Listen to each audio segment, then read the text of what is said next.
Gdzieś w połowie drogi pomiędzy Oslo a Sztokholmem zatrzymaliśmy się na stacji paliw. Od godziny kluczyliśmy, szukając miejsca, którego zdjęcia widziałem wcześniej w internecie. Miałem w pamięci jedynie nazwę i przybliżone położenie opuszczonej kopalni. Pamięć zawodną jest i nazwa okazała się niepełna. GPS na niewiele się zdał. Wyjeżdżając ze stacji paliw, zauważyliśmy mapę atrakcji gminy. Tam znaleźliśmy prawidłową nazwę celu podróży.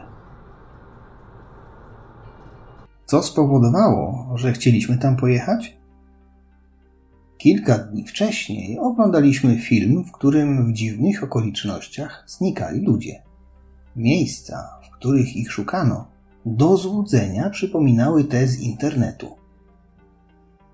Chyba chcieliśmy poczuć dreszczyk emocji. Tych emocji dostarczył nam najpierw GPS, który zaprowadził nas na brzeg jeziora. Zawróciłem i jadąc powoli, uważnie przyglądałem się leśnym drogowskazom. Robiło się coraz ciemniej i nadzieja, że uda się coś sfilmować, topniała. Wreszcie GPS skierował nas na leśną drogę. Zamiast na parking przy kopalni trafiliśmy na leśną polanę. Na całe szczęście ujrzeliśmy drogowskaz do kamieniołomu. Czekał nas 2-kilometrowy spacer. Jeszcze wtedy nie wiedzieliśmy, że te 2 kilometry będziemy iść ponad 20 minut. Wchodząc głębiej do lasu, poczuliśmy zapach bagna. Jednak wzdłuż ścieżki nie było po nim śladu. Im dalej w las, tym powietrze stawało się cięższe, a droga coraz bardziej uciążliwa. Mijaliśmy olbrzymie bloki skalne, porośnięte niewiarygodnie zielonym mchem, bujną roślinność, powalone drzewa, których wielkie pnie wchłaniała natura. Po drodze widzieliśmy nieco przerośnięte robaki, które albo próbowały usiąść na mojej bluzie, albo dziarsko maszerowały sobie w poprzek ścieżki. Nie było żywego ducha. W dodatku co chwilę las milknął.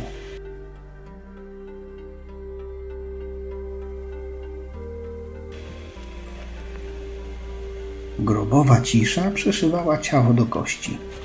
Dreszczyk z obejrzanego filmu można było poczuć na własnej skórze. W dodatku te ciężkie, wilgotne powietrze potęgowało doznania. Rozglądaliśmy się wokół, szukając jakichś śladów ludzi i nic.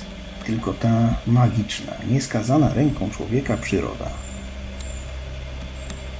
Ścieżka nagle skręciła w gęsty las. Dopiero teraz poczuliśmy trudy wędrówki. Mokra jak gąbka ściółka leśna uciekała pod butami, wychodząc gdzieś bokami. Ten mokry klimat stał się rajem dla komarów i innych przerośniętych insektów. Okazuje się, że w tym miejscu nawet podczas upałów panuje wilgoć. To miejsce nigdy nie wysycha. Wchodząc do tego lasu należy uważać, gdyż jest tu kilka małych wyrobisk, w których stoi woda. Pamiętając film o tych zaginionych, Zastanawialiśmy się, ile osób mogło tu zabłądzić, a ilu, no wiecie. Ten tolkienowski krajobraz wciąż pobudzał wyobraźnię. Była w nim jakaś magia, pełna różnych doznań. Mieliśmy wrażenie, że przerywane ciszą odgłosy lasu doprowadziły diabła do pożegnania się z tym miejscem. Nagrodą za niewygodny spacer okazał się widok kanionu skalnego, na końcu którego przywitało nas wejście do wyrobiska.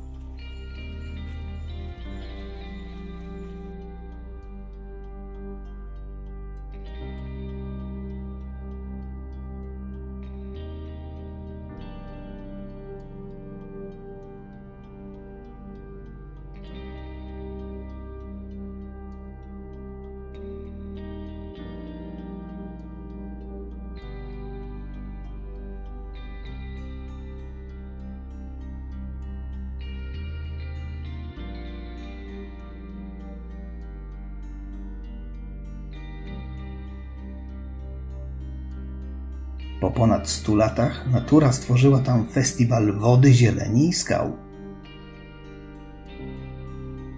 Dziwne. Powietrze zrobiło się rześkie i przyjemne.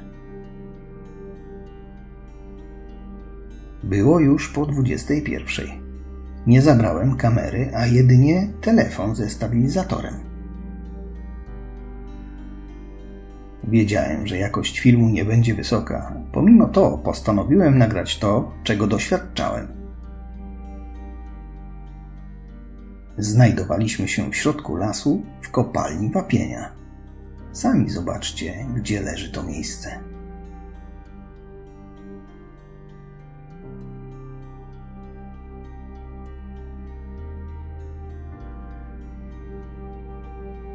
Jest to pozostałość po obszarze górniczym, w którym wydobywano wapień.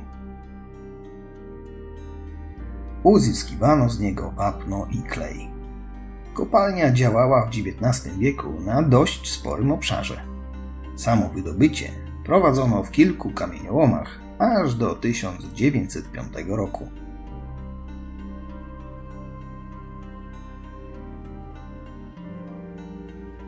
W oddalonym o 37 km mieście Degerfors znajdowała się huta żelaza, do której transportowano większą część całego wydobycia. Zastanawiam się, jak wyglądał transport łupków z tego miejsca. Jak ciężką pracę wykonywali tu zarówno górnicy, jak i konie zaprzęgnięte do sań i wozów. Choć niewiele jest informacji o tym miejscu, dowiedziałem się, że sam transport łupków odbywał się zazwyczaj zimą przy pomocy sań.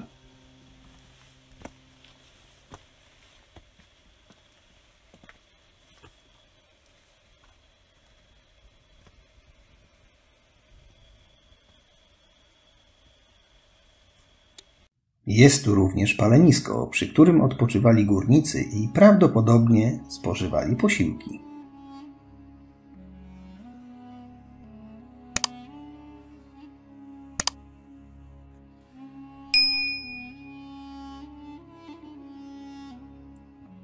Pozostałości po kopalni widać choćby po łukach wykutych w skałach oraz nazwiskach górników wyrytych w blokach skalnych. Warto było tu przyjechać. Dawno nie byłem w miejscu, które tak silnie oddziaływało na moją wyobraźnię. Niestety, nie znalazłem żadnej legendy związanej z tym miejscem, ale uwierzcie mi, jeśli sami tu przyjedziecie, nie będzie potrzebna wam żadna historia. Jeśli podobał ci się film, wiesz co robić. Jeśli chcesz poznać więcej ciekawych miejsc, które warto zobaczyć, zapraszam na inne filmy na moim kanale. Do zobaczenia.